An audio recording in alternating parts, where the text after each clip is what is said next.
Welcome to the Awakening Women Show. I'm your host, Leanne Oaten, a former counselor with a background in counseling psychology. I'm a mentor for high-achieving, ambitious women with over 13 years in the mental health and empowerment space. I've guided hundreds of women and have influenced over 100,000 through my platforms, podcast, and other courses, programs, and mentorship. I'm also the creator of the Relationship Clarity program, formerly known as End the Cycle, which you will hear me mention a lot of times as we go through the episodes. This program is to help women break free from destructive relationship cycles and come to clarity and power about their next step. This show is for the woman who knows her relationship struggles go deeper than the usual conflict. You know there's something more going on, but you can't quite nail it down or pinpoint what that is. You'll find clarity here, empowerment, truth, and validation. Clarity on whether your relationship can be healed or whether it's time to reclaim your life and move forward. What started as me sharing my own experiences quickly became a movement because the truth is, so many ambitious, successful women are stuck in confusing and draining relationship dynamics while trying to rise in every other area of their life, career, motherhood. This is you, you're not alone, and you don't have to keep living this way. Inside this podcast, you'll hear some of my most downloaded episodes, plus fresh content designed to help you break patterns, reclaim your wholeness, and decide once and for all if this relationship is where you belong. I'm so glad you found this space.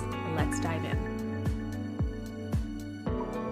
Welcome to this edition of the Awakening Women podcast. I'm your host, Leanne Oaten, and in this episode, we're talking about boundaries, deal breakers, and ultimatums. This is something I go heavily into inside of my relationship clarity method that is part of the Self-Sourced Woman Collective mentorship space where women are coming in to get clarity on their relationships. They are creating exit plans. They are walking away. They are really taking a stand for their independence and freedom away from these cycles. And so a large part in the program itself, when you go into the portal, is the deal breakers, ultimatums, and boundaries. There's a whole course on that in depth.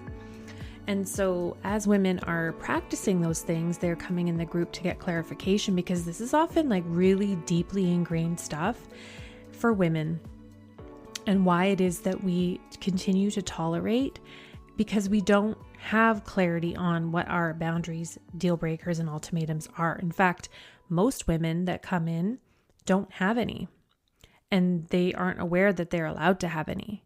So one thing that I can tell with a lot of women that I work with is that they think boundaries and ultimatums are bad things.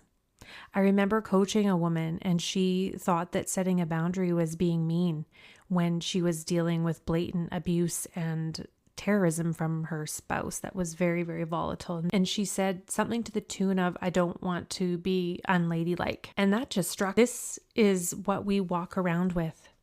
And you can walk around your whole life and think setting a boundary is a bad thing, that giving someone who is mistreating you, continuing to disrespect you, continuing to mow over your boundaries, you think that a ultimatum is a negative thing. So where did you ever learn that? And so what I wanted to talk with you about here in this episode was a little sneak peek into what it is that I teach inside when women are trying to get clarification on what they're going to do about the relationship. This is after they've already done all the therapy, they've already done the trauma therapy, they've already done the couples therapy, they've done the self-help route, but nothing has worked. And so you're ready now to do something different. You're ready to really get this dealt with and deal with it at the root and get clarification fast. You don't want to drag this on another year in the same place, not going anywhere new. And so when you come in to work with me, that's what we do. This is not a space to come in and keep circling the same drain. This is about, you're going to get called out. You're going to have me looking at stuff that you are not seeing. I'm going to show you your blind spots. I'm going to be direct. And I'm going to tell you maybe sometimes what you don't want to hear. And that's the only way that you're going to move through. So there's not any coddling. There's not any poor you. Let's just stay stuck in this together. This is not what we do in there. This is a space where women are rapidly experiencing quantum leaps that they have never experienced before, even though they have done all the therapy and all of the self-help work prior. Here are a couple of ground rules that I teach around when you're doing this work of the boundaries, deal breakers, and ultimatums. is that it's not about what you say, it's about what you do. You have to have conviction, you have to have clarity, and you have to embody what it is that you are setting a boundary around. So this means that there is work to do. So this is not the whole thing, right? Like, we would have to go much deeper into this, and that's why I have a program for this. Because even before you get to the boundaries, you need to know your values. You need to know what it is you want in your life. You need to know what you need. What are your needs? And if you don't know any of that, it's going to be very difficult to set the boundaries, deal breakers, and ultimatums. Okay, so in this episode, we're just sticking with these 3 areas. So remember that you'll never set a boundary or throw out an ultimatum unless you are 100% ready to back it with action. So this means that you set an ultimatum only when you are 100% prepared mentally, emotionally, and logistically to walk your talk. So whatever it is that you set, you have to make damn sure that you have already got your exit plan together. You have your safety plan.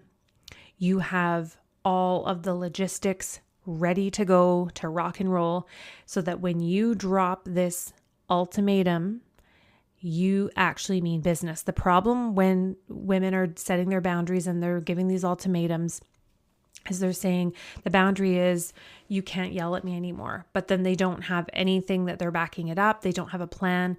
They're not embodied. They're not convicted in the boundary of I won't be yelled at. It's a preference at that point. I prefer to not be yelled at, but go ahead and do it and I'm not going anywhere. So this is why it's beyond just setting boundaries. So if you've already done boundary work and you're like, it doesn't work, it's because you haven't done the work beforehand to embody the boundaries.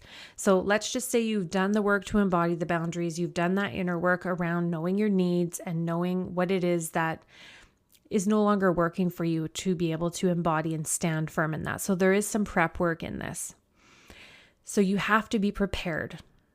You don't just throw out boundaries without an ultimatum. So I'm going to give you just an example here. Say your boundary is, I will no longer be yelled at or spoken to with disrespect. So you've been tolerating this for quite some time already as it is.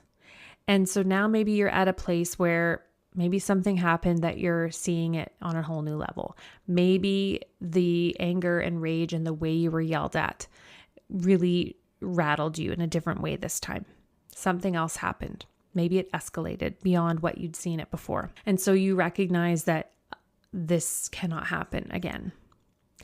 And so then you say to yourself, well, what's the consequence? So say it was being raged at while flying down the highway doing 100, just being yelled at the whole way. So then the consequence was, I don't ever want to get in a vehicle with this person again, right?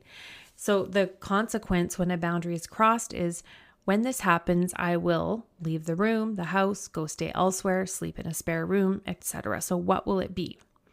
You have to be so clear on what that is going to be and follow through. The worst thing you can do is set a boundary and then flake on it and do nothing, because then you're saying my boundaries mean nothing. Why is he going to listen and respect any boundary when I'm not even respecting my own? I cannot tell someone else that they are treating me like a doormat when I treat myself like one. So you can see how these are so deeply embedded and how there's so much work that needs to go on underneath. It doesn't even have to take a long time. It can take, weeks even to have these profound shifts where you're just seeing everything so different. It just requires a different approach. So with the consequences, you need to know what that is going to be when the boundary is crossed. And then the deal breaker is typically something that you are defining within yourself. So what are the things that the deal breaker means? That if this thing is not met, if it does not stop, or if he doesn't start, or it's something that's going on, and it means that it's continuing, and it means I cannot stay in this. So a deal breaker basically is, if this continues, I'm out of here. But it goes beyond that. It goes into the patterning that is going on subconsciously that keeps you in, even though you might be thinking, I'm never going to tolerate this again, and you keep tolerating it. There's something else going on there that we need to shift on a deeper level. But aside from that, the deal breaker might be, I cannot be in a relationship with someone where I feel scared, intimidated, and disrespected. So your anchoring in the deal breaker is, if I'm yelled at one more time, I'm leaving this relationship by March 30th or some other date, some other time frame. And this is a declaration that you can keep for yourself when you have embodied those boundaries. You've already set the boundaries and they're continuing to be walked over. So if the boundary is, I will not be yelled at, and if I am, I will leave the room. How many times are you going to leave the room before it's a deal breaker? Do you see where this happens? These small self-abandonments happen. It's like a cascade. Because you could say, I'm going to leave the room, go stay at my sister's, my aunt's, my mother's, every time you yell at me. Well, a year later, she's been staying these places for, how 20 times, 30 times. Like, you have to have the clarity within yourself as to how many opportunities is he going to get to yell at me one more time? Really, what should it be? None? Zero? This could be insert whatever if it's not yelling. How many more times does he get to do that before it's a deal breaker and you're out of here? These are the things that you have to get clarification on for yourself. And then the ultimatum, this is what you might share with him, is that I've made a decision. I can no longer stay in this relationship where I'm continually yelled at. If whatever behavior X happens one more time, I'm letting you know I already have a plan to leave this relationship, or I have an exit plan, or I already have a place picked out, or I put a deposit on. It could be insert, but it's an ultimatum. It's either this stops or I'm out of here, and you have a backup plan. Only use this when you have taken all of the steps necessary, including having a safety plan in place, as I mentioned. And I cover this very in-depth. It's a huge in-depth part of my program where you have templates, checklists to put in place. You could do this over a weekend, realistically, get most of it done if you really focused, so that you have all that in place so you can set that ultimatum and back it up and stand in it because you know you've got that way out. So that is the process. But again, this is a simplified version of the process. Having community, having support, having validation, having that accountability is so important. There have been women in the collective that over a weekend or a holiday or an evening when I'm not online, that they have gone through some pretty intense things and have been able to rely on each other. And it's not very often you can rely and get the right kind of guidance and support, and even just other women who get you, who are also doing the same work, who are wanting to expand. We're not there to talk about, ain't it awful? He's this, he's that. No, I'm going to continue to place it back on you because that is the only way it's going to change. We cannot change men. We cannot change avoidant men. We cannot change narcissistic men, men who gaslight, men who don't know how to have conversations, men who can't take accountability, men who yell and whatever they do, insert. We cannot change them. And so that's why in the collective, there is no venting about what he's doing. If you put anything in there like that, I'm going to bring it back to you. It's not going to be about how do I get him to do anything. We're done with that because you've already done that. You've already tried that. It's time for self-accountability now. So I also want to just say a quick disclaimer that these examples are examples only. I'm not suggesting you take this and use it in your relationship. You have to know the nuance. You have to know your partner. You have to know him and how he responds to things before you go and you put these things into action. It's really important to have expert guidance with this stuff so that you can get this done in a way that you can feel really solid within yourself. We are opening the collective this Friday. And if this is a window of opportunity to jump in while we have the doors open and get that mentorship that you need to finally make that decision and then have that support in place when you decide to exit and beyond, because I will tell you that will be the time you really need it. It will be as you are breaking out of it and detoxing on the other side, because that emotional detox is intense. You will feel compelled back. You will still be feeling magnetized back to the situation. He'll be trying to rope you back into more conversations and more talks and into the relationship. And there will be so many periods there where you're going to need an anchor. And that's why we have the community.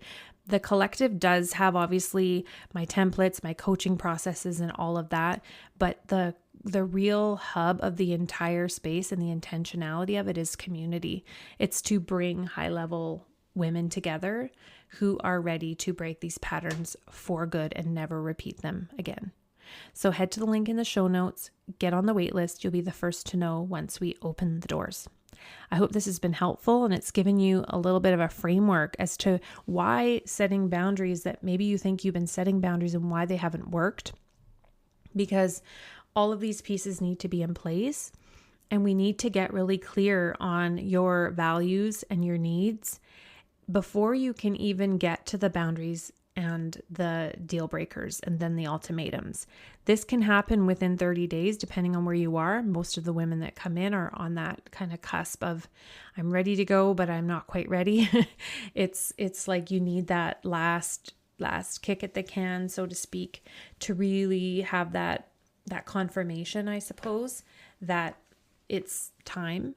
And so the process that I walk you through is exactly what that does. If you follow it step by step and you actually put it into place, you will have your answer. Every woman is different. It can happen quite quickly.